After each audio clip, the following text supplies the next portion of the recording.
for recording to begin. And here we go. So today's lesson is about factoring polynomials. Now, to factor polynomials, you have to realize, what's factoring and what's a polynomial? Well, when you're in 6th grade, you learn to factor whole numbers. For example, we can write the factors of 25 two different ways. We can write it as 1 times 25, or we can also write it as a pair of 5s.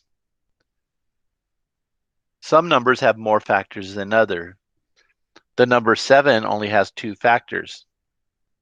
When a number only has 2 factors, one in itself, that number is called prime. Okay. What's a polynomial? A polynomial is a set of terms combined through addition or subtraction, and each term contains a coefficient and a number of variables, all with whole number exponents. Sometimes you see something like this, and you say, that's not a polynomial, but if you multiplied it out, it is a polynomial. It's just not in its polynomial representation quite yet. 1 second here, I'm going to move this over a little. Okay. So today we're going to factor polynomials.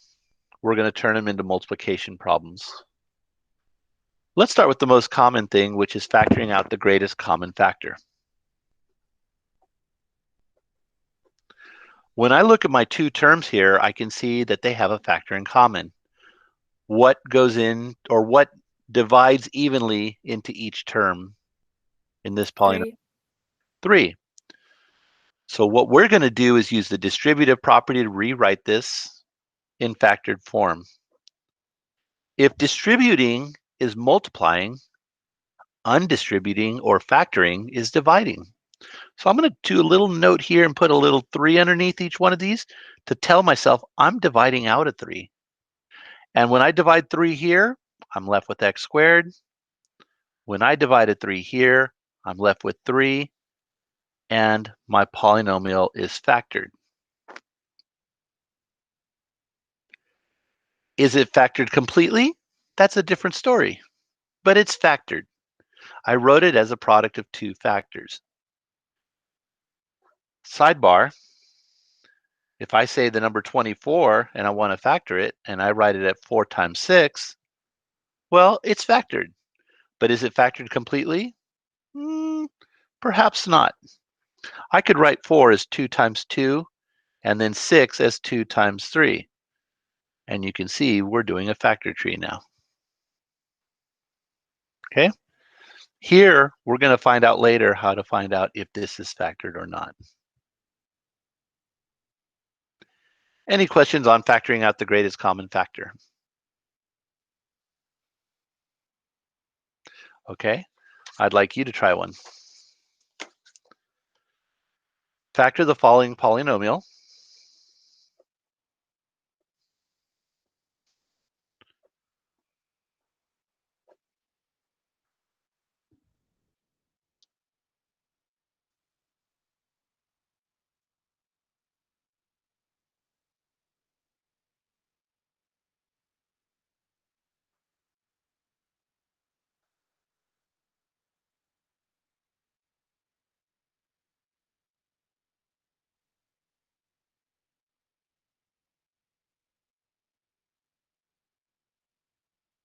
Okay, let's start with what is the greatest common factor?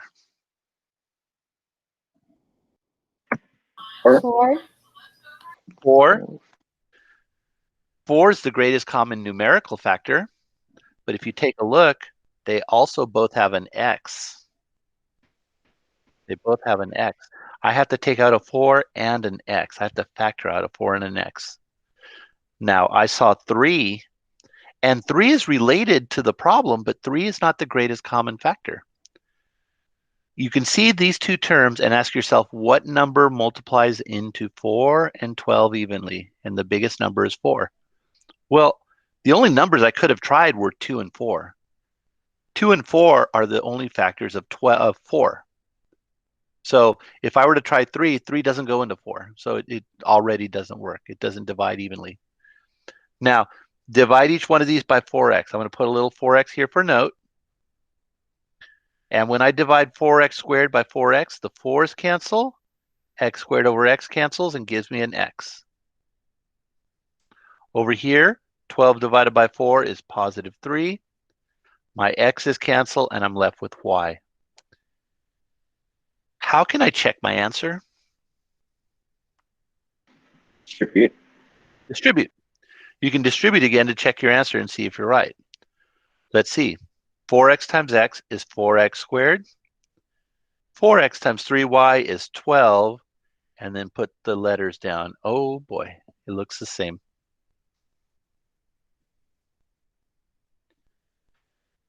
What do you think? Any questions on that?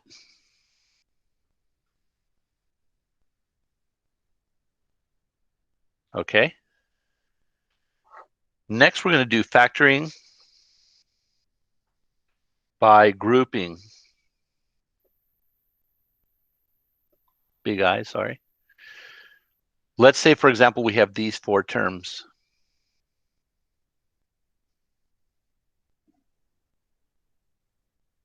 Okay. So when we're doing factoring by grouping, we're going to group the first 2 terms, put parentheses around them, and we're going to group the last 2 terms. And I'm going to treat each one like an individual problem. First, look at the first parentheses and tell me what is the biggest factor that goes into both terms? X squared. X squared. Both of them have at least 2 x's. There's no number in front here, so definitely 1 is the greatest numerical factor. Let's factor out an x squared. Dividing this term by x squared, I'm left with x. Dividing this term by x squared, I'm left with 4. Now the trick with grouping is I should have this parentheses again over here when we do the next one. Let's see if it happens. I see that 3 goes into both 3x and 12. I'm going to factor it out. Divide by 3 and you get x. Divide by 3 and you get 4.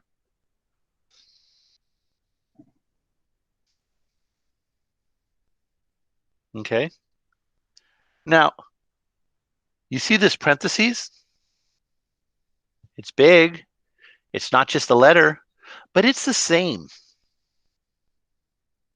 It's the same. That means we can combine them. Let me ask right now, does anyone not understand why we can combine these right now? Because I can do a little sidebar if you need me to. If you already know this, then I don't need to explain it. Does anybody need me to explain why these are like terms, perhaps? Yes. Okay. So let's do a sidebar. And let me ask you a question. Let's see if you can do this. What's 2 dogs and 3 dogs? Just say it. 5 dogs. 5 dogs. Good. Okay. What's so if 2 dogs and 3 dogs is 5 dogs, we added the 2 and the 3, right? So what's 2 dogs and x dogs?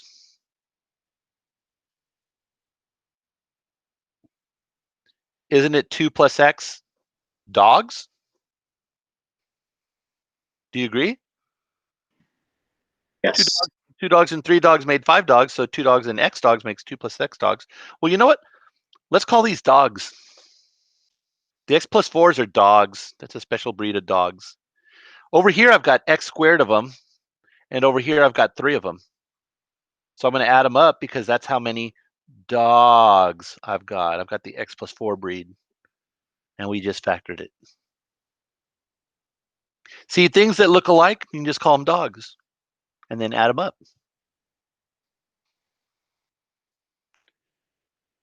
Now, remember, the only way to get a new animal is through multiplication. If you're just adding and subtracting, they're all dogs. They're not a super dog or something else.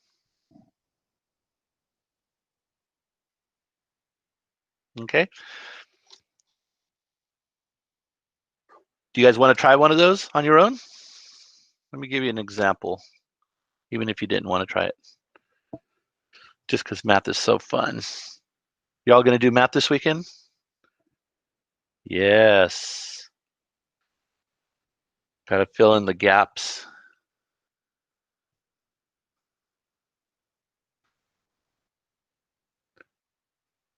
Okay. I just want to give you the first step because I wanted to show you a trick.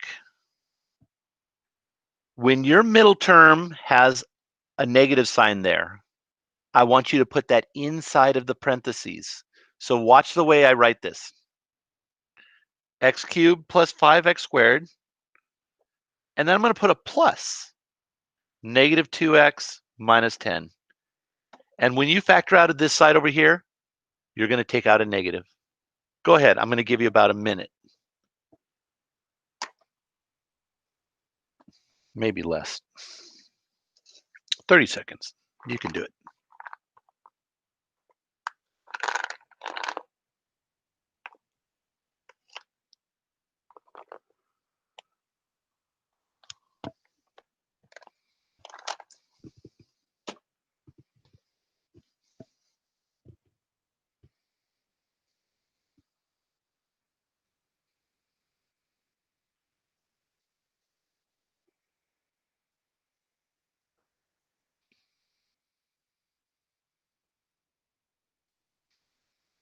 There's the first part. What number do I factor out of the second parentheses? -2. Negative 2 is correct. And I'm going to divide both by negative 2. And what a coincidence. I get the same as the first dog. Our dogs are x plus 5s now. Pull out the dog, and we're left with over here x squared, and then minus 2. You know what students tell me? Wait a second, Mr. Gonzalez. You just confused me. Over here, you put the dog second, and up here you put the dog first. What's going on? How do you do it? Well, let me ask you.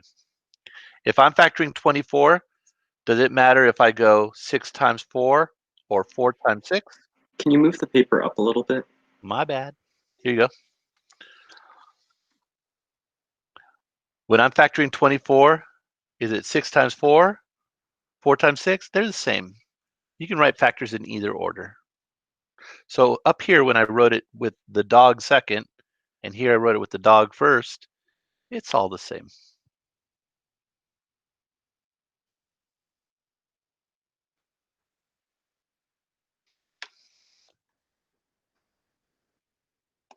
We all set?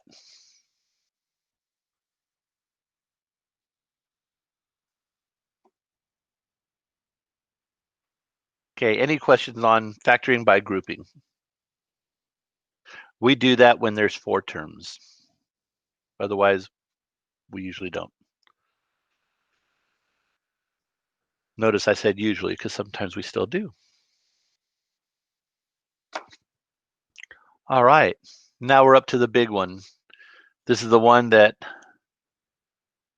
changed my life because I can say in 8th grade when I had Algebra 1, I thought to myself after factoring, I'm like, I'm not doing math anymore. Math used to be my favorite subject.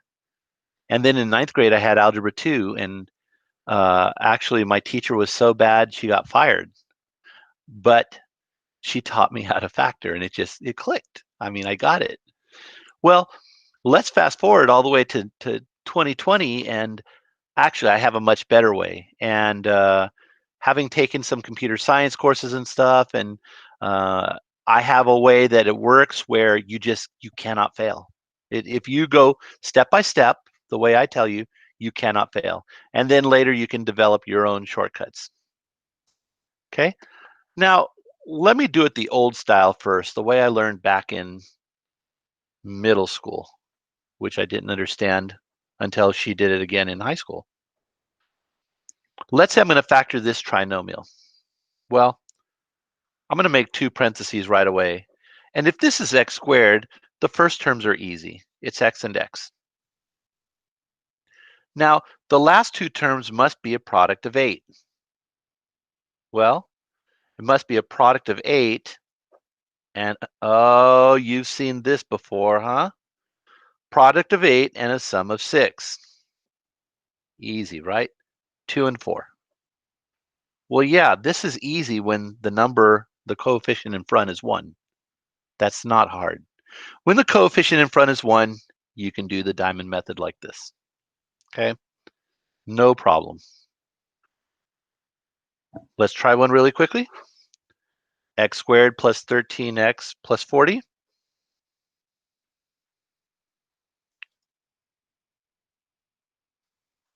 I'll give you about 20 seconds.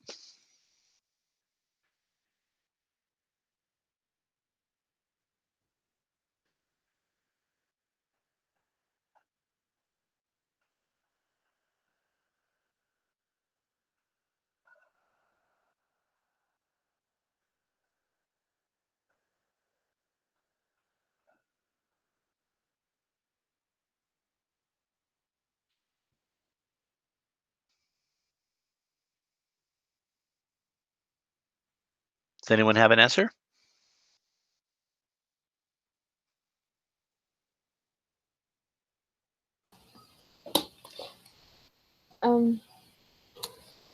Parentheses x plus 8 parentheses parentheses x plus 5 parentheses.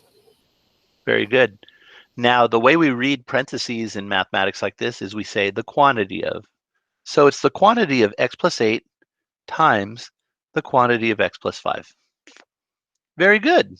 Okay, I can see that x times x is x squared, 5 times 8 is positive 40, and positive 8 and positive 5 equal 13. Okay, so what happens now when that first coefficient is not 1? Let's do it because it gets a little harder. Okay, I'm going to do the example from the book. It says 8x squared minus 10x minus 3. And I want you to notice that if we did it the way we just now did it, it would be very difficult to guess those first terms. Is it 2x and 4x? Is it 1x and 8x? We need a more efficient method. Now, once again, sidebar. The place I taught before was a city called Vallejo, very famous for rap music. E40's from there, Mac Dre, Baby Bash, several artists. Okay, and above Vallejo was a city called American Canyon. And I taught in Vallejo, but I lived to the south in Benicia. And I don't know anywhere else in the United States where this works. If you make your diamond using the V from Vallejo, you've got your A, C, and your B here. What do they mean? Well, when we go back here and we use our quadratic, our variables that we use for quadratics, the leading coefficient is A, the middle coefficient's B, and the last one C. So when we do our diamond problem, on top we put A times C, and on the bottom we put B. Let's do that. A times C goes on top, negative 24. 8 times negative 3. On the bottom is negative 10. Have I lost anyone yet? Is everyone good? Okay, I think you're going to want to just watch me do this one, and I'll pause and let you copy after. Okay, let's go ahead and just focus and watch me do this and listen to the words I say and the whole process. So we want A, C, and B, and now I'm not going to think about it. As long as I know what my factors are of 24, I can just write them out. And here we go. Let me write all of my factors of 24, starting with 1 times negative 24. On this column, I'm going to count up. Does 2 go into 24? Yes. 12 times, but we need a negative 12. Does 3 go into 24? Yes. 3 times negative 8. 4, negative 6. Does 5 work? No. 6 works. And notice we just have reversed, right? We can write out everything else just by reversing them now. 8 times negative 3, 12 times negative 2. Up! Look at that. What's 12 plus negative 2? That equals our negative 10. Cool. Okay, don't copy. I'll give you a chance to copy later. So now what do we do with these things? We're going to make the box and work in reverse. The first term is always your first term. Your last term is always your last term.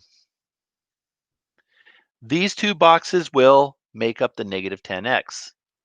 And how do we separate the negative 10? According to the factors you found right here. Do you agree that 12x and negative 2x add up to negative 10x?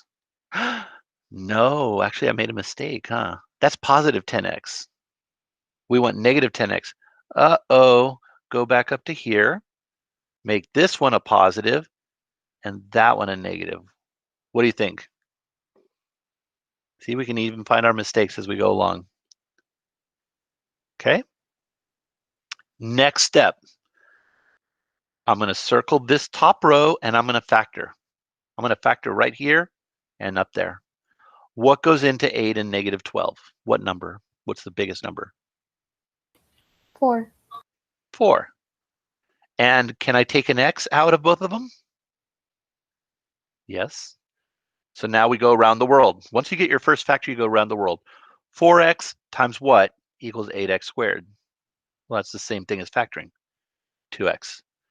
4x times what equals negative 12x? Negative 3, and we don't need an x anymore. Negative 3 times what equals negative 3? 1. You can check this one, 2x times 1. My two factors are on the sides. 2x minus 3, 4x plus 1. I'm done. There was not a complicated step there at all. You can do this. Copy what you like or take a screenshot. I'll go ahead and pause for 30 seconds while you take your notes.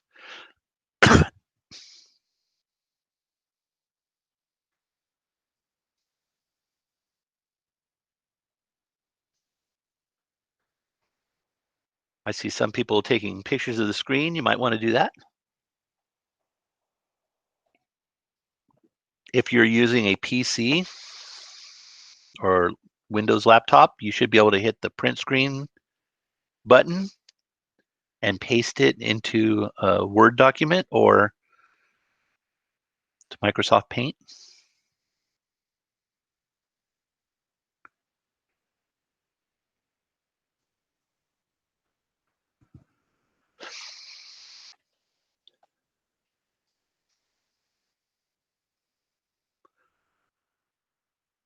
Was that any different than you learned before? I see a variety of responses. I saw some people saying it's the same. Some people are saying it's different. And some people are giving me a blank stare.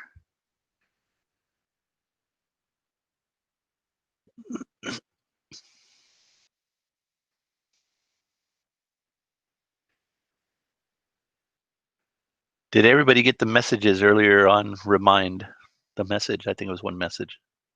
Was it one or two?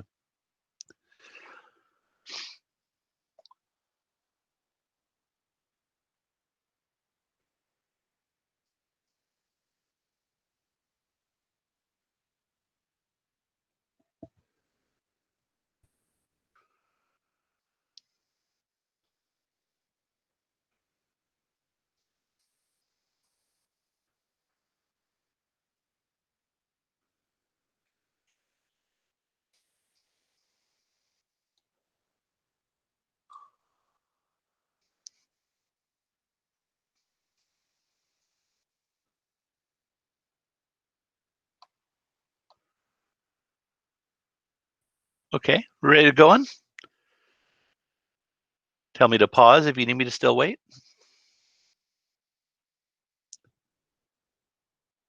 Going once. Gone. Okay. You guys can try one out now. Here we go. 6x squared plus 19x minus 7.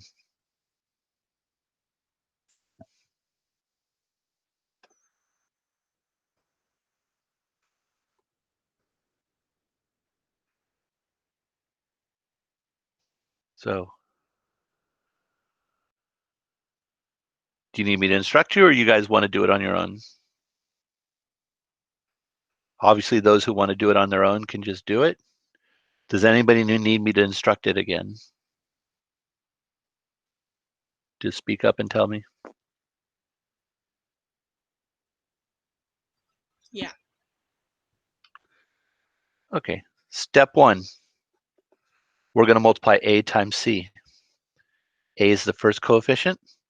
C is the last one, and it's -7. So you have -42. Step 2, factor -42. So I'm going to write all my factors so that I can do the diamond problem with the 19 underneath. So I start with 1. Even though I know it's not going to work, start with 1. Then I go to 2. Does 2 go into -42? Yes. You know what? 2 minus 21 is -19. I can already see my answer. I can jump ahead. If you need to write the whole list, write the whole list. You will eventually find that one. If you don't find a 19, you are done. You cannot factor it. Okay? If you cannot find the 19 by adding up the factors, you're done. Step 3, the box.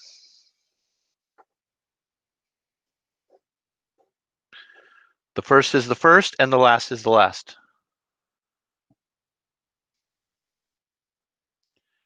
These two terms go in the corners.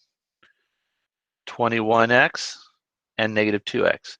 And it doesn't matter which one goes where. Circle your top row and tell me what goes into 6 and 21. 3. And there's an x in both of them, but not 2 of them. Let's go around the world. 3x times what equals 6x squared? Well, 3 times 2 and x times x. 3 times what equals 21? 7. X times x goes into x one time, so we don't need an x. 7 times what equals -7? And I'm done. 2x plus 7, 3x minus 1. When I did this homework back in algebra class, it took me an hour and a half, 2 hours. I hate to admit it, when a 9th grader showed me how to do this, it's just, you can do it as fast as you can, and it cuts down your homework time by about 60%. But you have to practice. Don't skimp on these problems this weekend. Don't try to do photo math. Don't try to get the answers. Don't look in the back for the odds and only do the evens.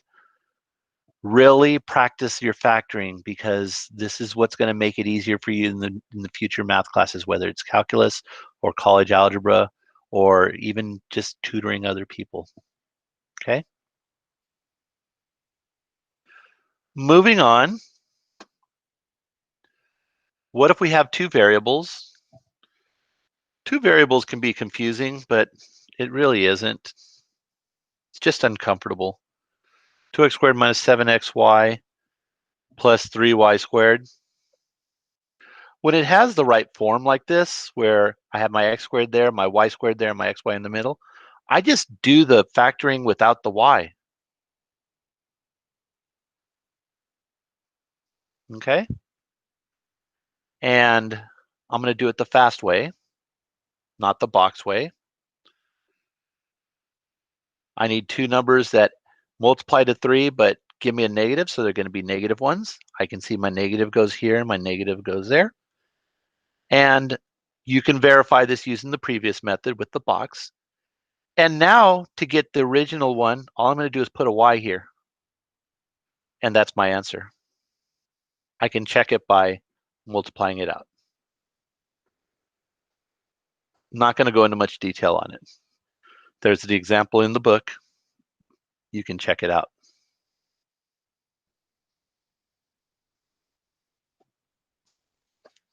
Okay. Moving on, or you tell me to pause. Going once, twice. Okay. Long section, huh? Next up, we have the difference of two squares.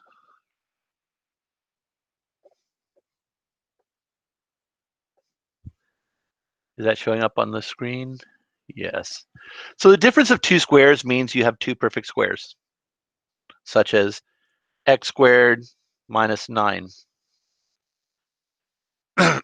Now, I can do it using the box method. All I need to do is introduce a middle term, and that middle term is 0x. I can still do it with the AC over B way. But we need to learn a shortcut because we're trying to be more efficient. When you have the difference of two squares, you get the same. Boy, that was a fail. Hang on. One's a plus and one's a minus. The first terms will be the square root of x squared, which is x times x. The second term will be square root of 9, which is 3 times 3. I'm done. That's the difference of two squares. You can verify it. Go back and multiply it, and you can see that the middle term cancels out. Okay, x plus 3, x minus 3. You guys try one now. 10a squared, sorry, 100a squared minus 1.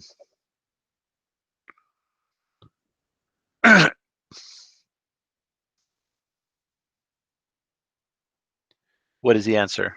This is one you should be able to do without even writing it down.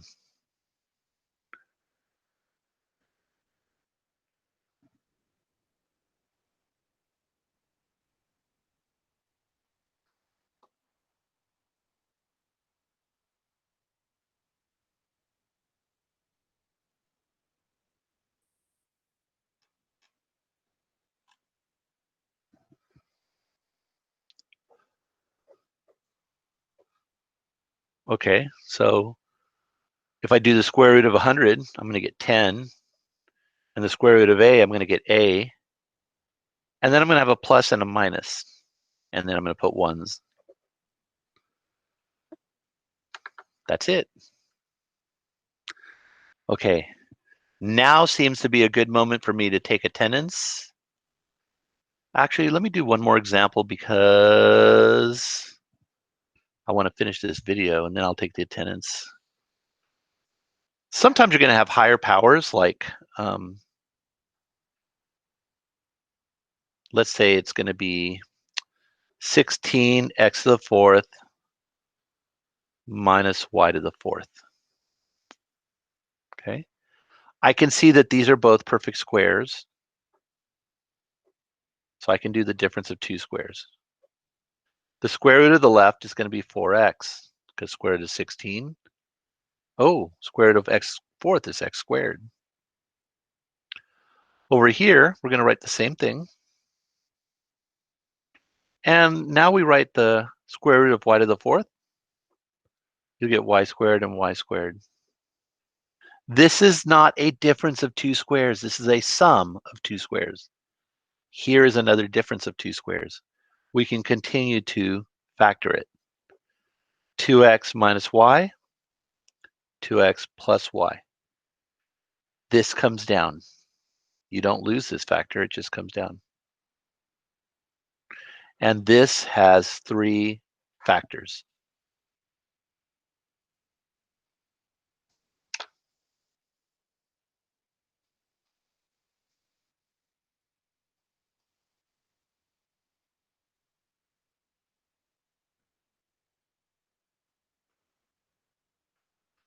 Okay, I'm going to hold off on sum and differences of two cubes until another video. So let me stop this video right now.